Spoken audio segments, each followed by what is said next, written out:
Olá, meus amigos, minhas amigas, boa noite para todos. Muita paz, muita luz. Que Jesus, nosso mestre, nosso amigo, nos abençoe, nos inspire, como sempre temos buscado aqui essa sua orientação, essa sua inspiração, também do nosso querido benfeitor Emmanuel, através das suas lições, que possamos acolher o amparo da espiritualidade amiga, que possamos fortalecer o nosso coração, alimentar a nossa fé e a nossa esperança. É com esse intuito que aqui estamos mais uma vez, agradecendo aí aos amigos e às amigas que têm estado sempre conosco, trazendo aí a sua colaboração, as suas vibrações fraternas. Então fica aqui o nosso abraço para Alexandra Carvalho aqui no Facebook, Ronaldo Santana no YouTube, Alexandra Carvalho também no YouTube, o nosso irmão Rodrigo Marques, a Ana Lúcia Gouveia, a Thaís Vasconcelos, a Patrícia Demarco, no Face aqui a Paula Moraes, a Dúnia Fernanda, o Caio Ferreira, a todos vocês, muita paz, que Jesus nos abençoe. E hoje nós vamos para o capítulo 15 da obra, Sofrendo Reprovações. Então nós vamos lidar com um aspecto muitas vezes difícil da nossa caminhada, porque seres ainda muito imperfeitos, na luta por vencer aí o nosso orgulho, a nossa vaidade, o nosso egoísmo, temos uma tremenda dificuldade de lidar com críticas, de lidar com reprovações, temos ainda muitos desafios no lidar aí com os melindres, né? Com as incompreensões daqueles que não nos entendem, daqueles que não nos compreendem nos nossos mais sinceros anseios, especialmente quando são corações próximos, são corações queridos. Então é muito interessante a gente pensar já no título, porque Emmanuel escolhe colocar o verbo sofrendo reprovações. Ele não coloca lidando com reprovações, ele não coloca recebendo reprovações, enfim, nenhum verbo nesse sentido. Ele escolhe colocar sofrendo reprovações. E aqui eu não pude deixar de me lembrar, então, do Evangelho segundo o Espiritismo, uma mensagem muito interessante, que está lá no capítulo 5, Bem-aventurados os aflitos, no item 18, a mensagem chamada Bem e Mal Sofrer. Todos nós na jornada passaremos aí por sofrimentos, passaremos aí por dores, por dificuldades, e um dos aprendizados mais essenciais para a nossa jornada espiritual será justamente o aprender a bem sofrer. Isso não significa aí gostar do sofrimento a ponto de procurá-lo, não significa masoquismo, nada disso. Significa, como nos diz Leon Denis, por exemplo, no seu fantástico capítulo 27 do livro O Problema do Ser, do Destino e da Dor. Quando ele trata para nós acerca da dor, ele vai dizer assim: não te digo busque a dor, mas quando ela se erguer inevitável em seus caminhos, acolha como uma amiga. Aprenda a conhecer, a entender a sua beleza austera, né? A entender as suas lições ocultas. Isso será o bem sofrer. Aprender a criar um tal estado interior de sentimentos, de autogoverno, de serenidade que nos permita converter sofrimentos, experiências difíceis, críticas, incompreensões em instrumentos de renovação, de aprendizado, de depuração do nosso sentimento, buscando aí um amor mais depurado, buscando treinar as habilidades, as capacidades do perdão, da compreensão. Isso será o bem sofrer que está lá descrito para nós no Evangelho segundo o Espiritismo, no capítulo 5, item 18. Há bem e mal sofrer. Se o mal sofrer é aquele no qual eu converto os sofrimentos que me visitam em sofrimentos ainda maiores, pela rebeldia, pela revolta, pelo ódio, pela mágoa, o bem sofrer é aquele no qual eu aprendo a converter pela esperança, pela caridade, pela compaixão, pelo perdão, eu aprendo a converter os sofrimentos e as dores que me visitam, as críticas, né, a postura muitas vezes do outro que me fere, acaba por me ferir, eu aprendo a converter isso em instrumento de iluminação, em instrumento de sublimação. Então, por isso que eu acho que Emmanuel quis deixar aqui para nós esse verbo sofrer, sofrendo reprovações. Porque ainda que estejamos certos, ainda que estejamos de fato buscando fazer o nosso melhor, ainda que a reprovação, né, não tenha nenhuma base de verdade ali, especialmente se ela provém de pessoas que nos são queridas, que nos são próximas, isso gera uma certa dor. Isso gera algo ali a ser trabalhado, né? Estamos ainda distantes da condição dos espíritos, por exemplo, puros, ou dos espíritos já mais sublimados, nos quais as críticas e as reprovações não geram nenhuma espécie de dor, de sofrimento, nem sequer chegam a arranhá-los no campo dos sentimentos e das emoções. Nós, de um modo geral, estamos ainda distantes disso, né? A gente até vai trazer aqui hoje um relato do livro, por exemplo, Testemunhos de Chico Xavier, o nosso querido Chico, que era para nós aquele exemplo de doçura, de ternura, ele nos mostra ali, né, naquelas cartas mais íntimas que ele troca com o presidente da FEB à época, o Antônio Vantuil de Freitas, ele fala dos desafios que ele viveu lidando aí com críticas, né, com reprovações, às vezes as mais ásperas, as mais duras. E com toda aquela cota de amor, de amorosidade dele, aquilo ainda criava dificuldades, aquilo ainda fazia o seu coração sofrer. A questão é que ele já havia aprendido a converter todas aquelas feridas em instrumento de iluminação, de depuração do seu amor, de desenvolvimento do perdão. Então é um livro realmente muito, muito interessante para a gente ver aí os bastidores de uma tarefa como a do querido Chico, né? Uma tarefa de alcance, uma tarefa de muita renúncia, de muito sacrifício e de muitos desafios. Então, num certo sentido, a gente fica a pensar que Emmanuel, quase que na generalidade, né, das suas mensagens, dos seus textos, poderíamos pensar que ele está escrevendo também, primeiramente, para o Chico. Joana de Ângeles, certa feita, disse isso para o Divaldo, no momento de aflição, por conta de críticas, de perseguições. Ele falou, mas você sempre orienta os outros aí, consola os outros, mas nunca mandou um texto para mim, nunca escreveu uma mensagem aí mais diretamente para mim. E ela então disse, mas meu filho, tudo que eu escrevi até hoje foi para você. Então é interessante a gente pensar também nesse cuidado do orientador espiritual, no caso Emmanuel, Joana, com o tutelado ali, né? Com aquele que está vivendo a tarefa, vivendo os desafios. Então, essas mensagens, em primeiro lugar, alcançavam o coração ali do próprio médium que as escrevia. Então é como se Emmanuel estivesse aqui conversando com Chico, dizendo para ele como lidar com as reprovações, com as críticas, que ele enfrentou muitas, especialmente no início ali da tarefa, quando ainda muito jovem. Então é interessante a gente pensar nesse aspecto também. Por mais que a gente esteja ali, né, fazendo tudo certinho dentro do nosso possível, com os melhores desejos, as melhores intenções, a crítica, especialmente aquela ferina, aquela áspera, ela machuca, ela gera ali um incômodo. Então, tem aí o sofrer, mas como é que eu vou sofrer isso? Por outro lado, tem também aquele sofrer mais associado já ao orgulho, né? A vaidade, que se revolta, que não suporta ver a sua imagem arranhada, porque a gente ainda muito presos ao ego, a uma imagem que nós criamos de nós mesmos. Nós temos mais dificuldade em ver essa imagem arranhada perante os outros do que perante a nossa própria consciência. Às vezes a gente se sente mais sofrido, né, por aquilo que os outros estão achando de nós do que propriamente aquilo que a nossa consciência está ali nos censurando.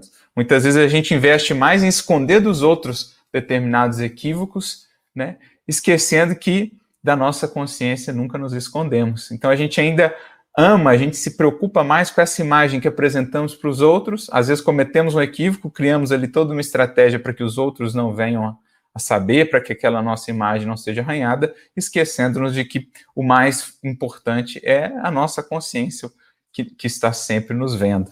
Então, de que adianta não ter essa imagem arranhada aí perante os outros, mas a consciência está ali diante de nós, né, e a gente tenta abafá-la, mas ela está a nos ver em tudo que fazemos. Então, é essa nossa condição ainda de amarmos mais essa projeção do nosso eu, esse culto, né, esse eu que a gente idealiza, que a gente cria acerca de nós mesmos e que cultuamos, isso é egoísmo, do que efetivamente a preocupação com o que somos de fato.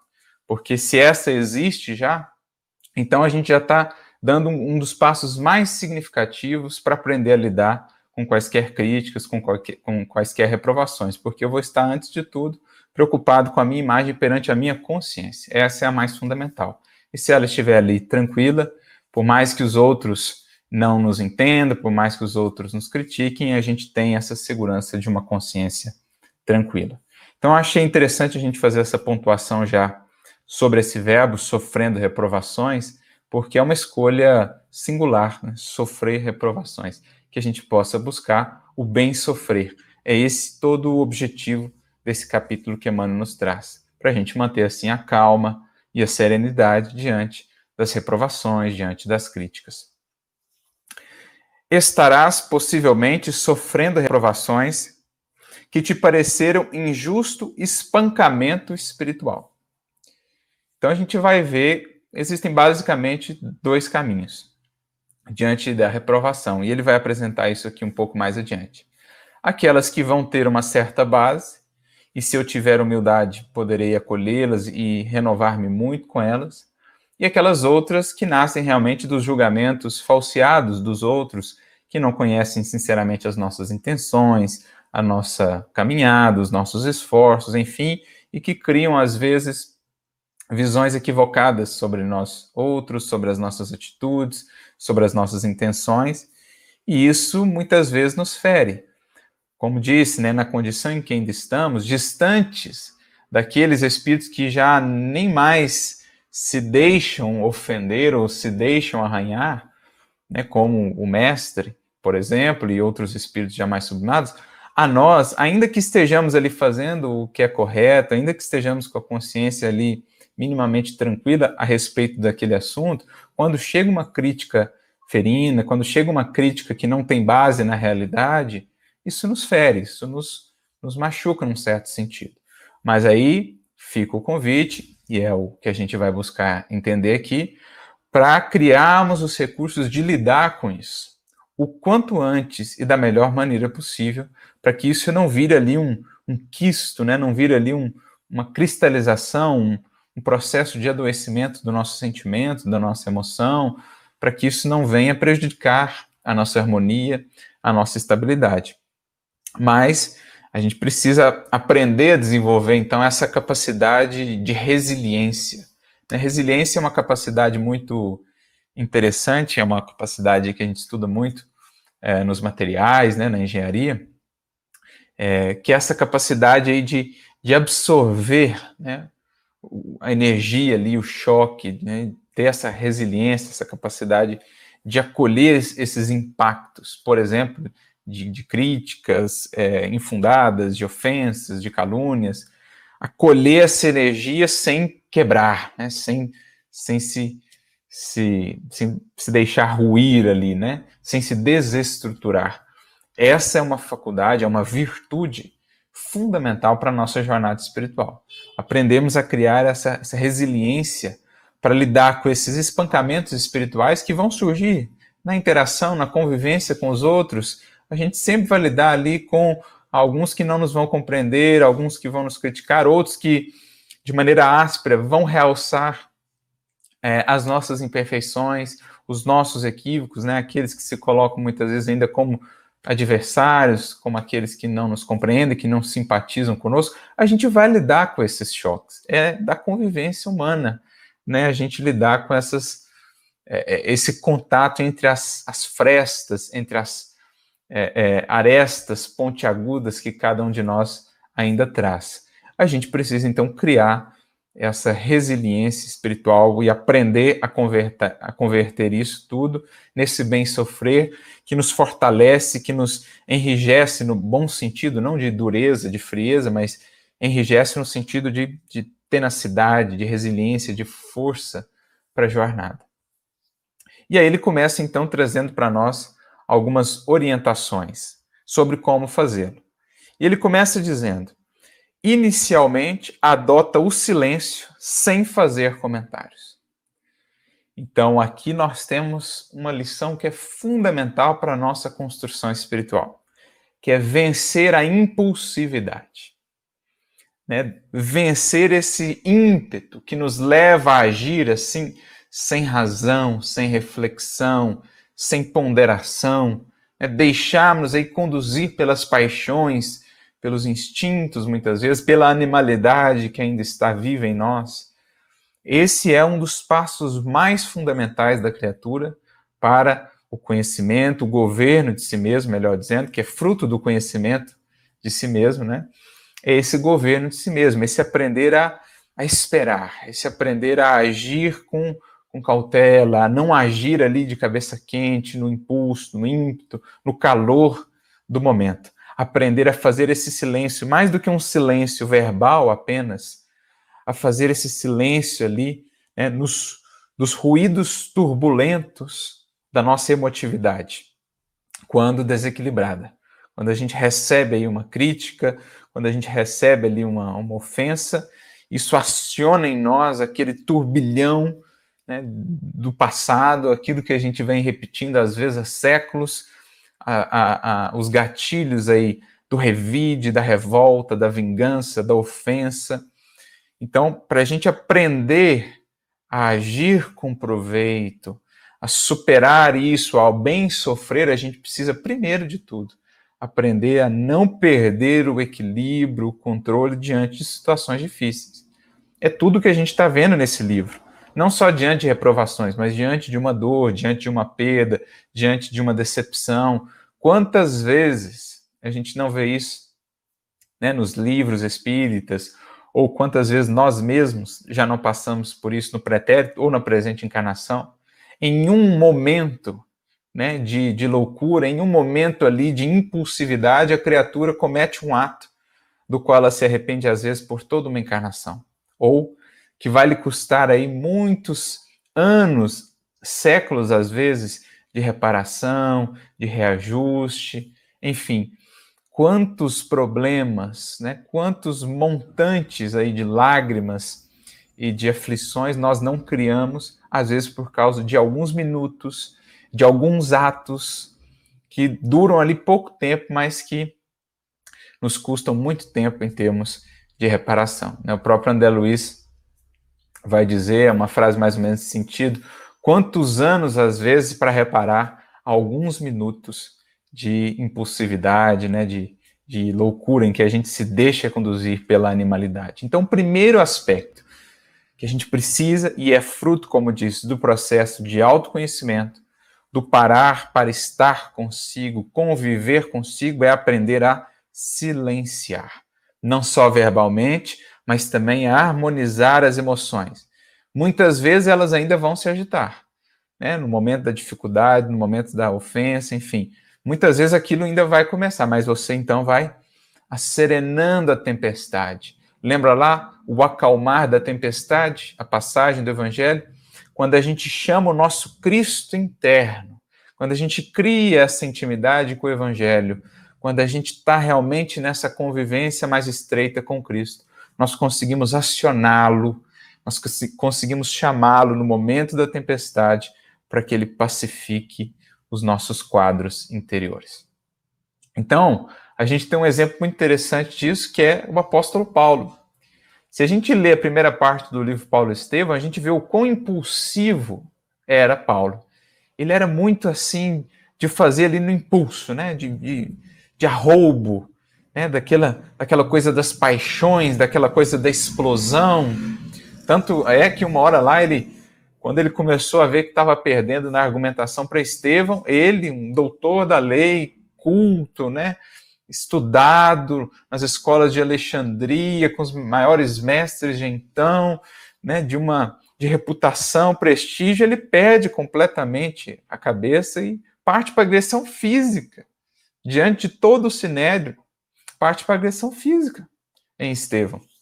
Então, para a gente ver E Emmanuel várias vezes conta isso para nós, né, desse temperamento muito explosivo dele, muito impulsivo, que aos poucos foi sendo abrandado por Abigail, que era ali o oposto, né, era a brandura, a ternura, mas que ele realmente foi começando a vencer mais quando ele, após a sua conversão, vai para onde? Para o deserto. Então, qual o primeiro chamado do Cristo para ele após a sua conversão? O deserto, para que ele pudesse aprender a fazer silêncio, a não agir assim com tanto impulso, porque se assim o fosse na sua tarefa, ele se colocaria em muito mais problemas do que de fato encontrou. Ele encontrou muitos problemas na jornada, nos 30 anos de apostolado. Mas se ele não tivesse aprendido a se controlar, ele não teria feito o que fez. Não teria conseguido chegar até lá.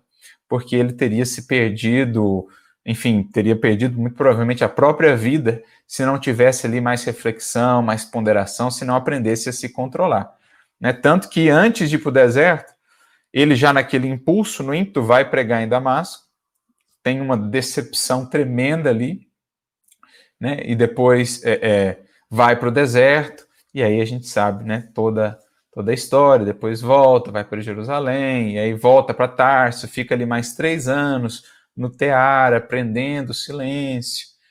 Então, assim, Paulo passou por muito tempo antes de ir para as experiências mais profundas do apostolado, muito tempo aprendendo a se conhecer, a estar com o silêncio, a conviver com o silêncio, porque aquele que é capaz de conviver com o silêncio é aquele que está aprendendo a se governar. Porque no silêncio os nossos ruídos se manifestam, a nossa agitação se torna mais clara, e é aí que a gente é chamado a aprender a pacificar, a silenciar, a governar. Só aquele que aprende a conviver com o silêncio aprende, de fato, a se governar. Por isso, era muito comum, né, no Antigo Testamento, quantos profetas não tinham essa experiência do deserto antes. O próprio Mestre, o próprio Cristo passou pelo deserto antes, mas outros tantos profetas, o próprio João Batista, precisou primeiro aprender a conviver com o silêncio, que é o deserto, né, no contexto bíblico, é esse símbolo do silêncio, esse símbolo do contato mais íntimo com nós mesmos, aprendendo a desconectar-nos um pouco de fora para podermos conviver com o silêncio. A ideia hoje não é que vamos lá para um deserto para ficar lá tantos anos, a ideia é que aprendamos a cultivar dia a dia esses momentos de silêncio, de oração, de reflexão, porque só assim eu vou ganhando esse autogoverno do processo de autoconhecimento. Esse é o primeiro aspecto, então, diante de uma reprovação, já ter essa habilidade de ir construindo e estabelecendo esse silêncio. Por isso, a importância da gente ir construindo isso paulatinamente, para que quando chegar a crítica, quando chegar a reprovação, a ofensa, eu já ter ali uma base para aprender a lidar com aquilo, para poder lidar com aquilo. E aí o segundo passo, também essencial, ora pedindo inspiração à divina providência. Então você serena o seu mundo interior e por dentro, pelo pensamento, sobe às fontes superiores da vida. Conecta-se com a paz divina e pede recursos, força moral, para resistir aos ímpetos, aos impulsos, né, ao anseio, às vezes, ali de revide, de ferir também de volta. Pede recursos do alto para escolher os melhores caminhos, para tomar as melhores resoluções, pede inspiração. Isso é o processo da oração. Mas para que essa oração seja proveitosa, eu preciso fazer um mínimo de equilíbrio em mim. Porque se eu vou fazer oração completamente perturbado, completamente, né, sem ali equilibrar, assentar minimamente, eu não consigo realmente me conectar, me sintonizar com o alto. Se eu não consigo minimamente diminuir esse volume interior, esses ruídos internos das paixões, das emoções perturbadas, como é que eu vou ouvir? Como é que eu vou perceber a voz divina, a inspiração dos benfeitores? Não é possível, torna-se muito difícil. Então é preciso conjugar essas duas coisas. Autocontrole, autogoverno, essa capacidade de silenciar e rogar, buscar os recursos do alto por vias aí da oração. E aí Emmanuel diz para nós que quando a gente está assim mais sereno, quando a gente conseguiu pacificar o mundo interior, dois caminhos se nos apresentam diante da ofensa, diante da reprovação, diante da crítica. O primeiro, se não tens culpa alguma em relação aos erros que te foram atribuídos, não des resposta alguma e continua nas tarefas que a vida te confiou, desculpando quaisquer ofensas. Esse é um caminho. Você não tem culpa nenhuma naquilo, aquela crítica é absolutamente infundada, aquela reprovação, enfim. Nesse caso, diz Emmanuel, segue adiante. Né? Não dê resposta, porque se a sua vida, se os seus atos não estão conseguindo esclarecer as suas reais intenções, né, se a sua vida não tem falado por si, não serão as suas palavras que o farão. Mais uma vez, lembrando aí o Divaldo, certa feita, a Joana disse isso a ele. Quando ele estava passando por esse processo, ele falou, não, mas agora não dá mais, agora eu preciso responder, agora eu preciso mostrar para eles que eles estão errados e tal e tal. E ela diz, meu filho, silencia. Porque se a sua vida não está conseguindo esclarecê-los e falar para eles a respeito disso, não serão as suas palavras que o farão. Né? O próprio Cristo, quando foi chamado ali a se defender e tudo mais, ele silenciou, né? Porque a sua vida era eloquente demais para falar. As suas palavras, o seu verdadeiro verbo já havia sido expresso através da sua vida. Né? Se a sua vida não estava respondendo às indagações e às críticas daqueles que não simpatizavam com a sua doutrina e com a sua mensagem, não seriam as suas palavras que fariam. Então, quando Pilatos, por exemplo, pergunta para ele o que é a verdade ali, o Cristo silencia, como a dizer, olha, a minha vida está aí para falar. Então, esse é o primeiro caminho. E o segundo, se as críticas sofridas guardam algum fundamento, procura analisar o próprio comportamento em referência ao assunto. Então, se as críticas, né, ainda que estejam exageradas, ainda que sejam ásperas, ferinas, se elas têm algum fundamento de verdade, eis aí o grande convite à humildade, a buscar essa base de todas as virtudes, né, esse esvaziamento do orgulho do eu, para que a gente possa, então, acolher os elementos de verdade da crítica e transformar isso em renovação, em transformação. Então, são dois caminhos que se nos apresentam diante de uma crítica, que foi o que o Emmanuel disse para o Chico outras vezes também na jornada. Chico, diante da crítica, não te afliges, porque se não for verdadeira, não des valor a isso. Se for verdadeira, acolha e transforme-se e segue adiante. Então, veja, a gente que cria, às vezes, toda uma série de embaraços, toda uma complicação enorme em torno daquilo, mas analisando, né, mais a fundo, removendo aí as dificuldades que a gente cria por conta, muitas vezes, do orgulho, diante de uma crítica, a gente tem dois caminhos em essência. Se não é verdadeira, por que se importar tanto com isso? Se é verdadeira, se tem algum fundamento de verdade, ora, acolhamos a parte daquilo que nos ensina, deixemos de lado aquilo que é excesso, aquilo que é extrapolação, né, aquilo que é a parte mais ferina, mais áspera, acolhamos a mensagem, a lição, transformemos e sigamos adiante. Então são os dois caminhos que se nos apresentam, que quando a gente consegue fazer esse silêncio interior, buscar a oração, recorrer à humildade, a gente consegue enxergar com mais clareza. No momento do tumulto das emoções, esses caminhos nos parecem mais turvos, né? Porque se a crítica ela é absolutamente falsa, a gente logo se preocupa muito com a nossa imagem, com esse eu que a gente idealiza, que a gente cria, a gente cultua e que não pode de maneira nenhuma ser arranhado diante dos outros. E aí a gente lembra de Paulo dizendo, né? Se eu ainda quisesse agradar os homens, não seria servo do Cristo. Então, se a minha consciência está tranquila, vamos tocando. Isso é o mais importante, é daí que nasce a minha força. Se os outros não nos compreendem, e sempre existirão os que não nos compreendem, e se a nossa vida não está sendo capaz de fazê-la, de fazer com que nos compreendam, não serão as nossas palavras, as nossas imensas explicações que o farão. Isso por um lado.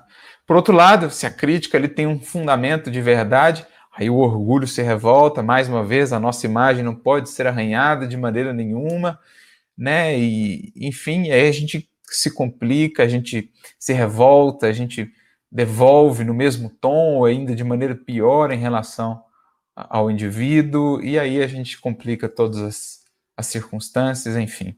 Então, são esses, essencialmente, os dois caminhos, mas a gente precisa ter clareza interior para realmente percebê-los. É para perceber quando que a gente tem que seguir pelo caminho do silêncio e seguir fazendo a nossa parte, quando a crítica é infundada, a reprovação, e quando a gente precisa tomar aí o caminho da humildade de, em percebendo que a reprovação e a crítica têm fundamento de verdade, aprender a acolher essas orientações desses professores que são também, muitas vezes, aqueles que não nos compreendem, aqueles que nos criticam. Agradece em pensamento aos teus censores, procurando retificar os pontos nos quais te observes em desacerto. Olha aí, o que nós falávamos. Muitas vezes são eles, professores, instrutores, aqueles que não simpatizam conosco, aqueles que nos reprovam, que nos censuram, que nos criticam. Me recordo aqui, inclusive, de um caso muito interessante que está no livro que já citei, o livro Testemunho de Chico Xavier, o caso lá do padre Júlio Maria, que foi um padre que depois do lançamento ali do Parnaso, né, que é a primeira obra do Chico, por 12 ou 13 anos ele escreveu artigos muito duros, criticando, né, a obra, o Chico, muito ferinos e tudo mais, até que então ele veio a desencarnar, e então o Emmanuel aparece para o Chico e diz assim: meu filho, oremos pelo padre Júlio Maria, porque ele foi um excelente colaborador para nós. Dava-nos coragem para o trabalho, concitava-nos a trabalhar ainda mais. Os nossos adversários são muitas vezes valiosos instrutores e cooperadores de importância. Então, o Emmanuel aparece para ele depois de 13 anos, Chico recebendo as críticas, as pedradas do irmão. Oremos por ele, um processo ali de desencarnação, porque foi um colaborador valioso para nós, Chico, porque ele nos mantinha no rumo, nos convidava ali à coerência, nos ajudava a ver outros pontos de vista sobre nós mesmos, sobre o trabalho, dava-nos coragem, enfim.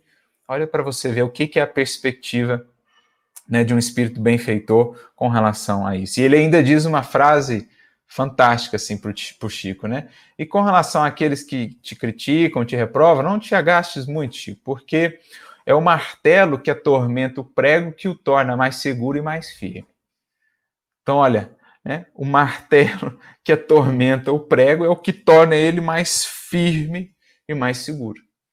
Por meio desses nossos instrutores valiosos, se soubermos bem sofrer as reprovações, as críticas, se tivermos humildade para aprender com tudo isso, isso vai nos tornando mais seguros, mais firmes, porque nos impede aí de afastar do foco, do objetivo, nos conclama todos os dias a coerência daquilo que estamos falando, daquilo que estamos divulgando.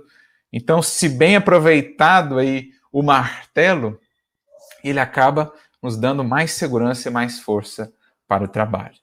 Então, eu sei que para muitos corações isso parece algo impensável, mas meditemos na profundidade dessas lições, né, do coração que já aprendeu realmente a renunciar, que já aprendeu a abrir mão das imagens do ego, do eu, que realmente busca a iluminação e que vê naquele indivíduo mesmo que nos fere, um irmão, e que aprende a acolher essas críticas e essas censuras como aquilo que vai removendo as nossas arestas, que vai nos dando mais solidez de vivência e de coerência na nossa tarefa.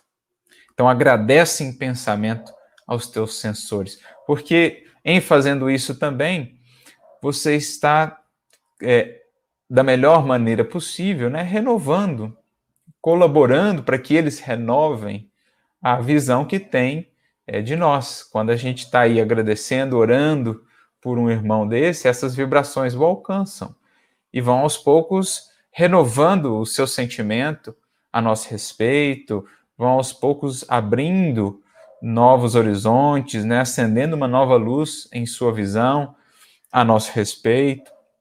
Então, em fazendo assim também, a gente está atuando da melhor maneira possível para convidá-la a repensar as suas atitudes, né?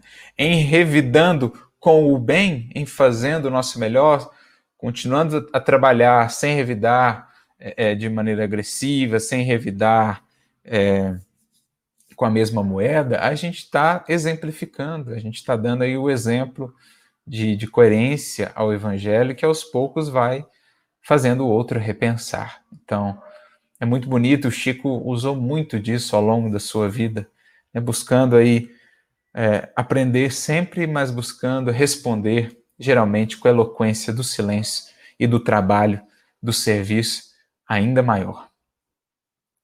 Nada reclames contra quem te aponte a verdade, porquanto se agem com exagero contra os enganos de que porventura te inculpes, a vida se incumbirá de esclarecê-los em momento oportuno.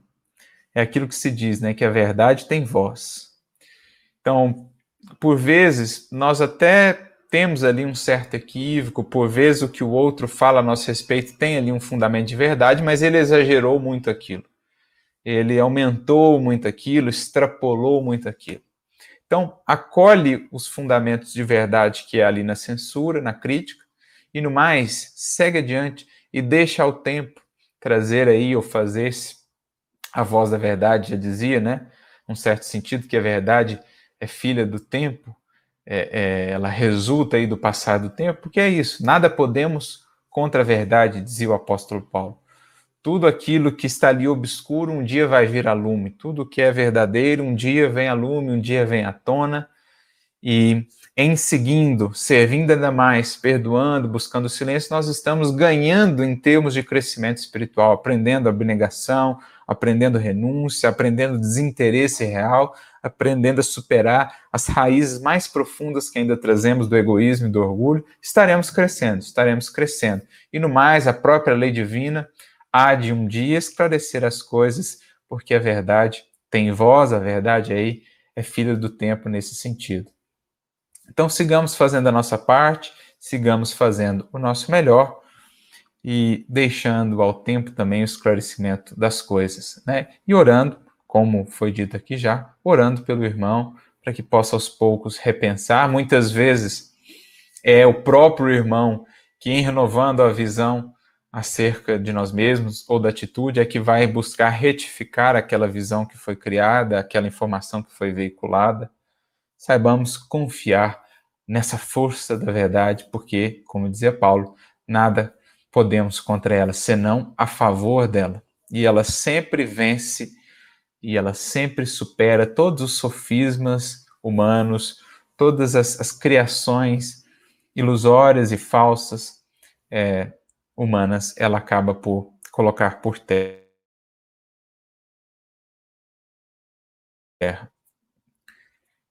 Seguindo aqui, não te defendas, nem acuses a ninguém perante censuras recebidas. Eu já citei aqui, né? Isso para nós talvez seja uma das coisas mais difíceis. Não te defendas quando alguma coisa surge aí que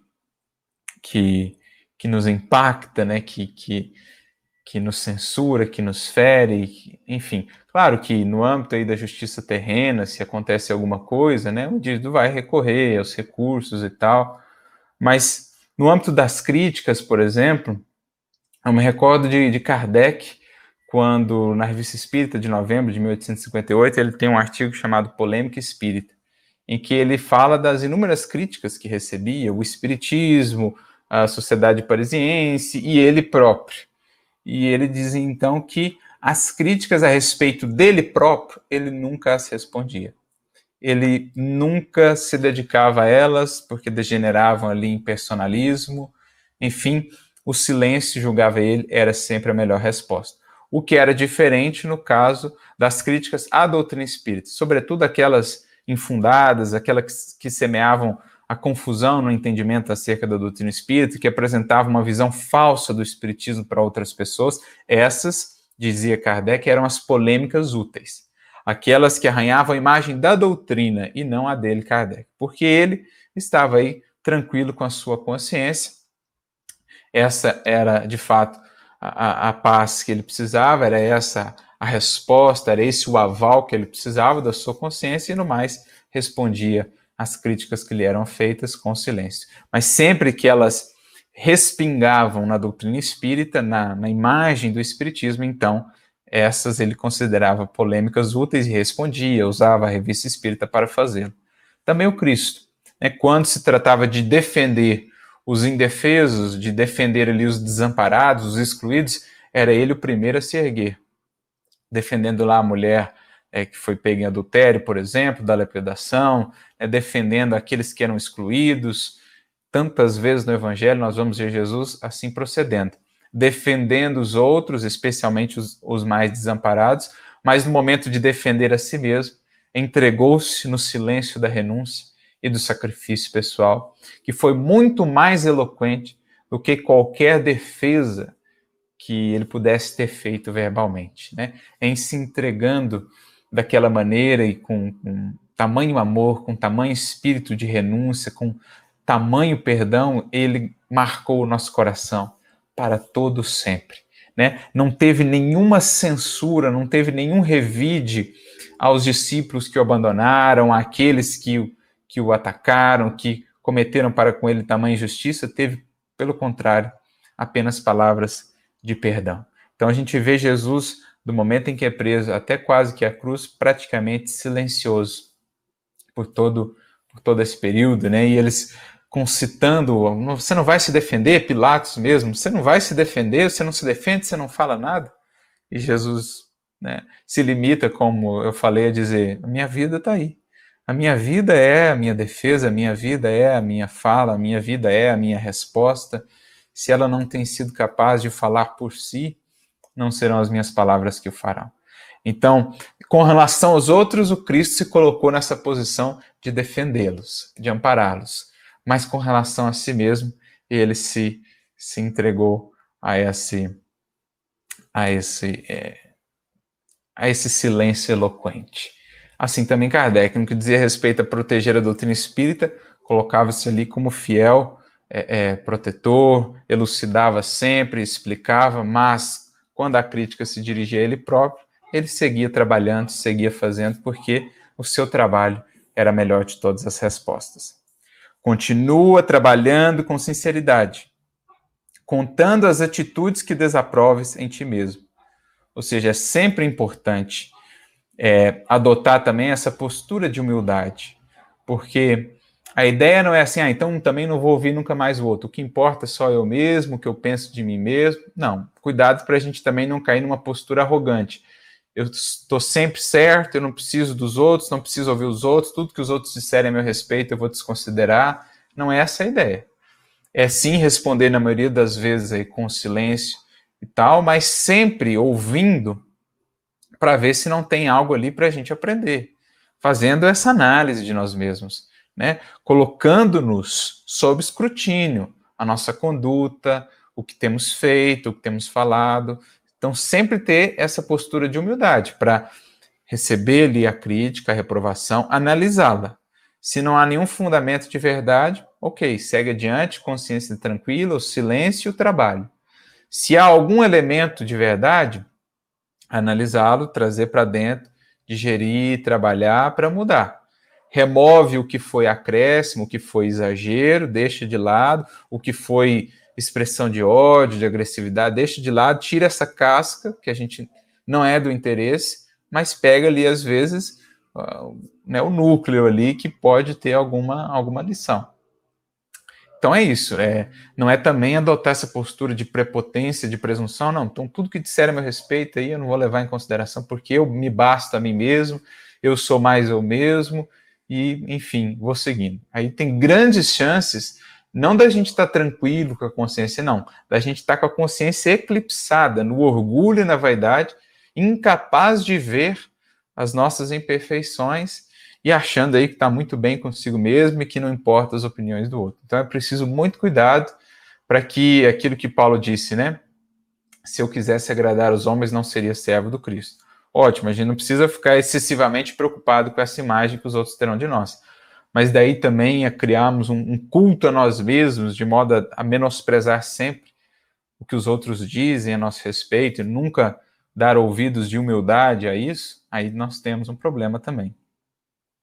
E por fim, então, ele conclui: se te notares no centro de culpas pelas quais te sintas inegavelmente responsável, prossegue agindo e servindo quanto possível mesmo assim, na certeza de que todos somos filhos de Deus e que Deus te concederá recursos e abrirás caminhos novos para que a paz de consciência te retome a vida e ilumine o coração. Esse parágrafo final é muito bonito, porque ele, em síntese, é a vida do apóstolo Paulo. Porque ele foi um que se encontrou assim no centro de muitas culpas, por conta das perseguições que moveu, mas mesmo assim, uma vez que foi ali acolhido pelo Cristo em Damasco, ele não se deixa abater, não se deixa desanimar, trava esse bom combate interior por vencer aí os seus remorsos, para não se deixar abater pela culpa, para não se deixar abater pelas censuras, pelas desconfianças, porque imagina só com quantas censuras, com quantas reprovações, desconfianças ele não teve de lidar, até realmente mostrar que havia se renovado. Então, ele seguiu agindo e servindo, seguiu buscando a humildade. É muito bonito quando ele sai, vai para o deserto, quando ele convive ali com Áquila e Prisca, como é que ele fica ali trabalhando com humildade, né? Servindo até que tivesse realmente demonstrado para Áquila e Prisca que era um indivíduo realmente voltado para o Evangelho, realmente seguidor do Cristo, para só então se revelar, ter a humildade e a coragem de se revelar como o perseguidor que havia prejudicado tanto a família de Áquila. Então, assim, depois ele volta para Jerusalém, tem que lidar ali com a desconfiança dos próprios apóstolos de Jesus. Ele lidou com muitas dificuldades, mas ele seguiu sempre agindo e servindo, porque confiava, tinha esperança de que o Cristo e Deus haveriam de abrir para ele novos caminhos e permitir que a paz de consciência então voltasse à sua vida e a iluminar o seu coração, como de fato se deu. Então, nesse sentido, Paulo é um exemplo magnífico para todos nós. Se tropeçamos, se estamos aí lidando com remorsos, se temos culpas, busquemos agir, busquemos servir, não nos deixemos abater, não nos deixemos desanimar, nem pelo remorso interior, nem pelas críticas, pela incompreensão de outros. Sigamos fazendo o nosso melhor com a mais profunda sinceridade, porque se os outros por agora não nos compreendem, Jesus nos conhecerá. Isso basta, isto é o fundamental para nos sustentar no processo de renovação. Um dia, mais cedo ou mais tarde, os que agora não nos compreendem haverão de nos entender e de nos amparar também na caminhada. Sigamos, portanto, agindo e servindo sempre na eloquência da palavra divina vivida, na eloquência do evangelho aplicado. Bem, amigos, era essa a nossa reflexão de hoje. Esperamos que possa ser útil aí para vocês, que cada um de nós aprendamos de fato a bem sofrer as críticas, as reprovações, as incompreensões, aprendendo a, por meio delas, renovar ainda mais o nosso ser, o nosso sentimento, para buscarmos com Jesus um amor ainda mais desinteressado, um serviço ainda mais sincero e desapegado na seara do Cristo. Vamos ver se temos algum comentário aqui, alguma reflexão, alguma crítica também, né?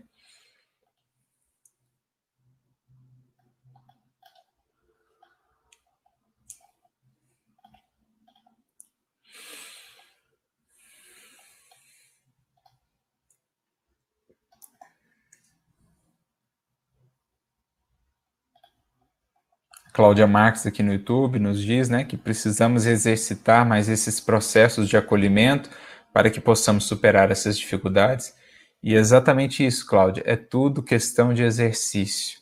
Tudo na vida é disciplina antecedendo a espontaneidade, como nos diz o querido Emmanuel. É só exercitando, é só cultivando diariamente o silêncio que nos traz aí autogoverno, conhecimento de nós mesmos, a oração, que a gente vai ganhando esse estado interior para melhor acolher esses esses recursos, essas pedras e seguir adiante, né? Eu gosto até de um exemplo que Emmanuel dá, se não me engano, ou Meimei, precisamos aprender a ser como as fontes, né? Que acolhem as pedras que lhes são lançadas em seu seio e seguem vida afora, caminho afora, espalhando por onde passam vida, frescor, esperança, renovação, harmonia, né? Canção. Isso é um aprendizado aí que a natureza nos dá. Aprendemos a acolher em nosso seio essas pedras, embalá-las aí nessa força do amor em movimento e seguimos adiante.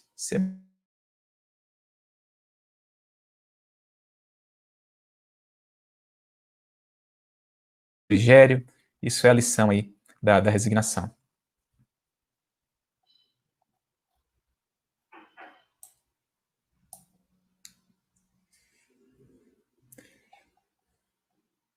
Bom, amigos, para não nos alongarmos muito no tempo, agradecemos aí mais uma vez a presença de todos que têm acompanhado os estudos. É sempre para nós uma alegria estarmos juntos aqui às quartas-feiras.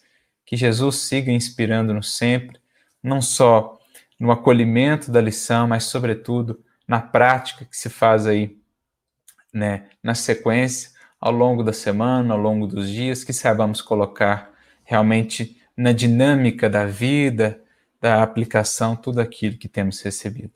Uma ótima semana para todos vocês, que Jesus lhes abençoe, lhes inspire sempre na caminhada, que possam todos desenvolver esse clima interior do silêncio, da oração, do autogoverno, que nos permite transmutar tudo que seja pedra, tudo que seja dificuldade, espinho, em luz, em renovação.